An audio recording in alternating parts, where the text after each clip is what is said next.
Баршаңызға сәлем. Каспи магазинде қандай ботты қолданасыз, немесе қандай ботпен жұмыс жасаған дұрыс деп көп оқырмандарым сұрайды. Бүгін сіздерге өзім қолданатын және өзіміздің жақындарымыз немесе біз сияқты селлерлердің көбісі қолданып жатқан ботпен таныстырайын. Мен көбіне басқа боттарды немесе жаңағыдай реклама ретінде басқа бір адамдарды жарнамаламаймын. Тек қана өзім қолданған және өзім қолданып жатқан инструменттермен ғана сіздермен бөлісемін. Бұл Price Fit боты. Бұл ботта маған көбіне ұнайтыны, бұл сіз бір ғана бот арқылы сіз товардың топта болуын, яғни демпингтің болуын сіз қамтамасыз ете аласыз. Және екінші, сіз предзаказ бөлімін тек қана бір ғана бот арқылы жұмыс жасата аласыз. Мен сол үшін сіздерге өзім қолданған тек қана екі бағытты толықтай бүгін түсіндірем. Ол үшін сіздерге не істеу керек? Біріншіден YT батырмасы бар мына жерде. Сізге егерде бірінші тіркелген адамдар болсаңыздар, новичок болсаңыз, сізге особыр бұл ботқа тіркелудің қиындығы жоқ, және бұл ботты түсінудің де қиындығы жоқ. Және бұны түсіну үшін қандай шагтарды жасау керек, мен сіздерге бұны көрсетемін. Ол үшін YT батырмасын басасыз. Егерде сіз жаңадан қосылып жатқан адам болсаңыз, мына жақта сізге жаңағыдай не болады? Добавить магазин деген бар. Осыны басасыз. Ары қарай мына жерге сіз өзіңіздің телефон номеріңізді, Каспи Pay'дегі тіркелген номеріңізді жазсаңыз жеткілікті. Сізге автоматты түрде SMS код келеді, SMS кодты жазасыз. Міндетті түрде бұл бот сіздің Каспи магазиніңізбен интеграция жасайды. Автоматты түрде осы бот сіздің Каспи магазиніңізге доступ болады. Яғни менде өзімде интеграция салып қойған магазин бар. Сол үшін мен істеймін, бірден мына жақ беттегі перейти дегенге кірем. Ал сіз жаңағы айтқандай қылып кіруіңіз керек. Әрі алғашқы кірген магазиндерге 3 күн бесплатны қолдануыңызға болады. Яғни ешқандай төлем жасамай сіз не істей аласыз? Бұл ботты қолдана аласыз. Сіз ботты топқа шығарып, товарларыңызды демпинг жасатқызып, және предзаказды қосып та жұмыс жасатсаңыз болады. Ботқа кіргеннен кейін міндетті түрде бірінші, егерде сіз бұны активно ұзақ уақытта қолданамын десеңіз, онда тарифи бөліміне кіріп, жоғары жақ бетіндегі сіз не істеуіңіз керек? Осы жерде өзіңізге керекті тарифтерді қолдансаңыз болады. Бұл айлық тарифтер бар. Мысалы 9900 теңге төлеп қоясыз. Жаңағыдай товарларға дейін 300-ге жуық товарларға лимит бар, топқа шығару бар деген сияқты мына жерде алгоритмдерін толықтай көре аласыз. Бірақ біз күндік тарифті қолданамыз. Ол деген сөз 15 теңге товар үшін. Мен мысалы өзім жаңа сияқты мынау көрсетіліп тұрғандай айлық тарифтердің маған ұнамайтынының бір себебі, бұл жерде сіз количество товарға аласыз. Мысалы 300 товардың бәрін ботқа қосу деген. Бірақ мен өзімнің брендпен сататын болғаннан кейін, менде көп брендтерім жабық бренд, оған ешкім қосылмайды, маған ол боттың қажеті жоқ. Мен тек қана 20-ға немесе 30-ға жуық товарға ғана ботты қосам. Ол ашық брендтер, яғни конкурентне способны және әртүрлі адамдар қосыла алатын ашық брендтерге ғана ботты қосам. Сол себепті мен тек қана не істеймін? Маған жаңағыдай 1000-ға жуық товарға ботты қосу, немесе 300-ге жуық товарға ботты қосу маған қажет емес. Мен тек қана өзіме керекті деген товарларға ғана күндік тарифті қосам, яғни 15 теңге. Міне осы нені тарифті таңдаймын. Таңдағаннан кейін, міне көріп тұрғандарыңызда мына жақ бетте сіздерге шығады. Сіздің тарифіңіз қандай деп. Міне осы тарифті қосқаннан кейін, мен екінші пополнить баланс деген бетке өтемін. Сіз өзіңіздің Каспи QR-ыңыз арқылы мынаны QR кодты сканировать етіп, сізді өзіңіздің 1 минуттың ішінде өзіңіздің жаңағыдай кабинетіңізге ақша сала аласыз. Ақша ешқандай задержкасыз сразу түседі. Қанша салдыңыз автоматты түрде сіздің шотыңызға түсетін болады. Міне пополнение жасағаннан кейін сіздің балансыңыз мына жерде, әрі баланс деген бөлімде көрсетіліп тұрады. Соңғы рет қанша сума салдыңыз және қандай сума бойынша сіздің шотыңыздан ақша шешіліп жатқанын сіз көре аласыз. Мен одан кейін магазины деген бөлімге кіремін. егерде бір ғана номермен сіз 4-5 магазинді қосып қойсаңыз да болады. Көріп тұрғандарыңыздай, мысалы, сіз осы нөмірмен басқа магазиндерді қоса берсеңіз болады. Сіз өзіңіздің есесіз пополнение жасадыңыз, ары қарай өзіңіздің магазиніңізге перейти деп басып, сіз магазинге кіресіз. Бірінші кірген кез бетінде сізде осылайынан көрсетіліп тұрады. Әлі ботыңыз іске қосылған жоқ. Себебі сіз товарларыңыздың бәрі автоматты түрде, мысалы сізде продажада қанша товар бар, барлық товар автоматты түрде мына жерде көрсетіп тұрады. 49 товар уже боттан, жаңа өзіңіздің жеке кабинетіңізден сатылымда тұрған, продажада тұрған товарлардың бәрі қосылды деп. Міне, осылайынан товарлардың бәрін көресіз. Ары қарай біз не істейміз? Енді ботты іске қосу үшін бізге міндетті түрде товардың ең төменгі бағасын және ең қымбат бағасын, әрі қандай диапазонда сіздің конкурентіңізден қанша теңге диапазонында бағаны түсіру керек, әрі ол топта тұру керек па, немесе бірінші топта тұрған адаммен бірдей бағада тұру керек па, соны сіз таңдай аласыз. Мысалы, мына товарда бір ғана продавец, ол жерде мен ғана тұрмын, маған ол жаққа ботты қосудың қажеті жоқ. Екінші товарында, бұл жерде екі адамбыз, бірақ менің товарым бірінші болып тұр. Бұл жерге мен ботты қоспасам болады. Яғни екінші продавецке ол маған просто так тіркелген, бірақ ол демпинговать етіп атқан жоқ. Егерде демпинговать еткен болса, мен мына жерде екінші позицияда тұрушы едім. Мен именно сондай товарды таңдаймын, яғни көріп тұрғандарыңыздай, мына товар. Бұл жерде енді менде бот қосылып тұр, сол себепті мына жерде көріп тұрғаныңыздай бот қосылған дейді. Біз сіздерге бірінші бір товарды көрсетейін, одан кейін қалған товарларым ботта қалай тұрғанын көрсетем. Мысалы, енді мына екінші товарға кіремін. Менде мына жақта мен минимальный бағаны бердім. Мына жерде енді қараңыздар, мына жердің бәрінде бізде бот қосылып тұрған екен, оны сіздерге қайтып көрсетсем, сіздерге түсініксіз болып қалуы мүмкін. Енді мына товарға біз не істейміз?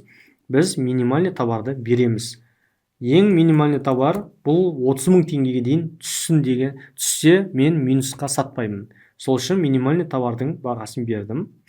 Максимальный, егерде менің конкурентім бұл карточкадан шығып кетсе, жалғыз өзім қалған болсам, онда бұл товарды 45.990 теңгеге дейін сатамын. Яғни, егерде басқа конкурент болмаса, автоматты түрде менің товарымды ең максимальный бағаға бот қойып қояды. Егерде басқа конкуренттер қосылса, оның басқа конкуренттің қойған бағасынан қарап, менің ботым автоматты түрде төменге түсіре береді. Егерде ол 40.000 деп қойса, менікі 39.999 теңге дейді. Егерде ол 35.000 десе, 34.990 деп өйстіп түсіріп отырады. Пока 30.000-ға дейін түсіре береді. Егерде ол 25.000 деп қойса, менің ботым автоматтың тек қана минимальный 30.000-ға ғана дейін түсіреді. Өйткені одан төмен түсірсе, мен минусқа товар сатып жіберуім мүмкін. Кейбір адамдар бар, осындай диапазонға қоймайды. Диапазонға товарды қоймауының себебінен сіз егерде бағаны 1000 теңге десеңіз, оның боты автоматты түрде 999 деп автоматты түрде оның товарын түсіріп жібереді. Сондай жағдайда конкуренттер оны дұрыс пайдаланбауы мүмкін. Сіз мысалы автоматты түрде конкурентіңізді көрдіңіз, ол баға түсіре береді, бірақ ода егерде минимальный баға қойылмаған байқасаңыз, кейбір адамдар не істейді, ең арзан бағаға қояды, ал конкуренттің бағасы сол арзан бағаға түскен кезде, содан автоматты түрде товарды сатып алады. И ол не істеу керек? Конкурент егерде товарды бермесе, жаңағыдай товарды автоматты түрде беру керек, немесе ол өзі отмена басу керек. Отмена басқан кезде оның рейтингіне әсер етеді. Яғни, нет в наличии деп басқан сайын, оған Каспидегі рейтингіне қатты әсер етеді. Оны білесіздер. Сол үшін сіздің конкуренттеріңіз, сіздің осындай қателігіңізді дұрыс емес пайдаланып қалмасын десеңіздер, міндетті түрде мына жерге минимальный бағаны беру керек. Екінші, мына жерде көріп тұрғандарыңызда диапазонды 1 немесе 2 теңге немесе 5 теңге деп қойсаңыз да болады. Ол деген сөз, сіздің конкурентіңіз 10 теңгеге 1000 теңге деп қойса, сіз одан 5 теңге разницада төмен болады. 995 теңге. Ал егерде 1 теңге десем, 999 теңге деп тұрады. яғни 1 теңге разницада түсіреді. Сол үшін міндетті түрде сіздер өздеріңіз диапазонды бересіздер. Одан кейінгі мынау складтағы сіздің қанша товар бар екенін көрсететін количество. Енді мына жерде көріп тұрсыздар, әлі бот қосылған жоқ, отключен деп тұр. Егер де бұл товарымыз бізде бірінші орында тұрғанын қалайтын болсақ, онда біз быть на первом месте дегенді галочка қою арқылы ботты активация жасадық. Міне, ботым қосылды. Жасыл деген сөз уже ботқа қосылды деген сөз. Міне, жоғары жақ бетте мен егерде ботта тұрған товарлар деп таңдай алам. В боте деп бассам и поиск бассам, менде ботта тұрған товарлардың барлығы шығады. Яғни, менде 15 товар бар, ботқа қосылып тұрған. А егерде ботта емес деген товарларды бассам, менде ботқа қосылмаған 34 товар бар. Міне, осы арқылы ботқа қосылмаған товарларды мен не істей аламын? Қоса аламын. Екінші, мына жақта мен товарларым снятие болып кеткен, архивте тұрған товарларымды Каспи магазинге кірмей, осы жақтан продажаға шығара аламын. Ол үшін не істеймін? Снятие с продажи деген бөлімге кіріп, мен осы жерден өзіме продажадан шығып кеткен товарлардың барлық нелерін қойып, автоматты түрде мен осы товарды не істей аламын? Мына жердегі 3 точканы басу арқылы бірден выставить на продажу деп қойсам болады, немесе ботты активировать етсем, автоматты түрде бұны продажаға шығарып жібереді. Сол үшін бұндай товарларды да сіз қолдансаңыз болады. Міне, а енді достиг минимальной цены дегенді бассаңыз, сіз не істей аласыз? Қай товарыңыздың минимальный бағасына дейін келді. Жаңа айтқанымдай, егерде менің конкурентім 25 мыңға түсіріп тастады, менің ботымда минимальный баға 30 мың деп тұрса, онда автоматты түрде осы жердегі достиг минимальной цены деген бөлімге кірсем, сол товарды көрсетеді. Менің конкурентім бағаны төмен түсіріп тастады деп. Минимальный бағаны түсіресің ба, либо ботты өшіресің ба деп. Бұндай жағдайда не істеуім керек? Егерде мен 30 мыңнан төмен түсіре алмасам, мен ботты өшірем. Себебі ботты қосылуы тұратын болса, менен ақша ала береді. Сол үшін ботты өшіріп тастаймын, менен ол ақша, сол товар үшін менен ақша алмай үшін. Себебі мен істедім, күндік тарифті таңдадым, және әрбір қолданған товарым үшін ғана таңдап тұрмын. Сол үшін мен істеймін, ол товарды өшіріп тастаймын, чтобы менен ақша алмай үшін. Бұл сіздерге ботты қалай қолдану керек екен, және минимальный баға, максимальный баға, диапазон және топқа шығару бойынша қалай бұны жұмыс жасатамыз сіздерге толықтай көрсеттім. Екінші, менің қолданатыным бұл предзаказ бөлімі. Достар, осы жерде сіздерге бір айта кетейін. Егерде жаңағыдай боттыңнан қателік көріп жатсаңыз, немесе сіз товарды ботты қостыңыз, бірақ сіз Каспиге кірген кезде всегда екінші орында тұрғаныңызды көрсеңіз, бот дұрыс жасамай жатыр деген сізде бір күмән болса, онда бұл ботта журнал бота деген бөлім бар. Ол мына жерде посмотреть журнал бота деген бөлімге кіріп, мына товарға кіріп көрсетейін.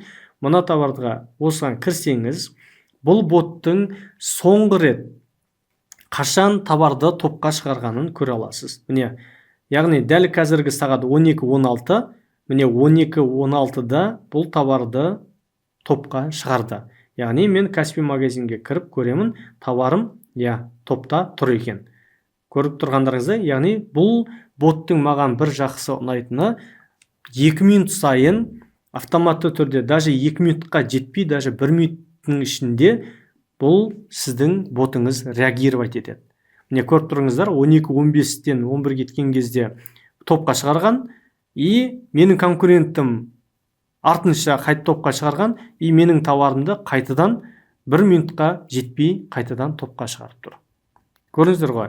Сол үшін бұл боттың маған ұнайтыны жаңағыдай активності жақсы, тез қимылдайды, тез реагировать етеді. Кейбір боттар 15 минут. Мысалы, біз оған дейін Zumia деген ботты қолдандық.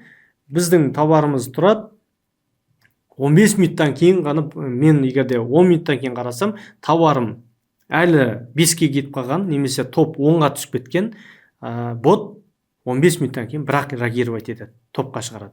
Ол көптеген продажаларға, жаңа акцияның уақытында көптеген продажаның басқа бір конкуренттерге кетіп қалуына себепкер болады. Сол үшін бұл боттың маған ерекше ұнайтыны тез реагировать еткені. Енді қараңыздар, бұл боттың темасын түсіндік. Енді предзаказ бөлімі. Көбіне мысалы адамдар предзаказ бөлімін сұрайды. Мен егер де Қытайдан тапсырыс беріп қойдым, ол маған 10 күннің ішінде келеді. Енді предзаказға товарды қалай қоссам болады? Ондай жағдайда міне көріп тұрғандарыңыздай сол жақ бетіңізде предзаказ дегенді басамыз. Осы жерден өзіміздің көріп тұрғанымызда 49 товарымыздың продажада тұрған көрдік. Мен не істеймін? Мына чехолды Қытайдан заказ бердім, тапсырыс. Енді бұл товарым маған қанша күннен кейін келеді? 15 күннен кейін келеді. Товарды алуым бар, жаңағыдай складқа апаруым бар, 2 күн уақыт алады дейік. 17 күннің ішінде товары қолында болады деп санайық. Сол үшін товарлар клиенттерге 17 күн аралықта көрсетіп тұру үшін мен мына жақта предзаказ бөліміне кіріп, мен бұл товарға 17 күн деп басамын да галочканы басамын. Міне, именно осы товарына кірем. Енді бұл товарға клиенттер басып кірсе, бұл 17 күннен кейін деп көрсетеді. Міне, осы товардың ішінен басып көрейік. Қазір доставка завтра деп тұр. Мен 17 күнде өзгерттім. Шамамен 1-2 минут күтейік. 1-2 минуттан кейін бұл датасы өзгереді. Қараңыздар, предзаказ бөлімдегі товарымыз өзгерді. Міне, жаңа ертең жеткізеді деп тұрған, қазір енді бұл 6 январда жеткізеді деп тұр. Сол үшін біз не істейміз? Енді күндік тарифті қолданудың да екінші ерекшелігі бар. Сіздер не істейсіздер? Енді архивтен бірден выставить етпейсіздер. Бірінші товарды продажаға шығарып, одан кейін ғана предзаказды қоссаңыздар ғана күндік тарифті қолдана аласыздар. Ал егер де айлық тарифті алсаңыздар, онда сіздер мен айтқандай снятие с продажадан автоматты түрде продажаға предзаказбен қоса аласыздар. Міне осы моментті ескеріңіздер. Міне достар, біз қолданатын ботты сіздерге түсіндіріп бердім. Әрине бұл боттың басқа да преимуществолары көп. Біз оны әлі толықтай зерттеп біткен жоқпыз және оны қолданып жатқан жоқпыз. Мен қолданатын 2 пункт бар. Міне соны сіздерге толықтай ашып көрсеттім. Ол предзаказ және демпинг. Демпингті қолдану үшін минимальный баға, максимальный баға және диапазон бағаны беру керек. Әрі арасында жаңағыдай ботты өшіріп, қосып, соны қарап отыру керек. Және тарифқа келетін болсақ, сіздер күндік тарифті немесе айлық тарифті алсаңыздар да болады. Төлем жасау үшін Каспи QR арқылы пополнение жасайсыздар. Видеомыз пайдалы болса, лайк басып, комментарий жазып, өз достарыңызға бөлісуді ұмытпаңыздар. Ал енді бұл видеоның описаниесіне боттың сілтемесін қалдырамын. Егер де сол сілтеме арқылы тіркелсеңіздер, сіздерге біздің атымыздан промокодпен бонустар болады. Яғни сол бонусты сіздер қолданып, ары қарай жұмыс жасай аласыздар. Яғни промокод арқылы сіздерге 1000 теңгенің көлемінде бонус түсетін болады. Ол сіздің өзіңіздің жеке активация жасағаннан кейін жеке кабинетіңізде көрініп тұрады. Міндетті түрде бұл ботты қолданатын болсаңыздар, мен айтқандай барлығын видео инструкция бойынша жасаңыздар, сонда сіздерде ешқандай қиындық болмайды, әрі бұл сіздердің саудаларыңыздың артуына себепкер болады деген ойдамын. Сіздермен болған Мағжан Зәуірбек.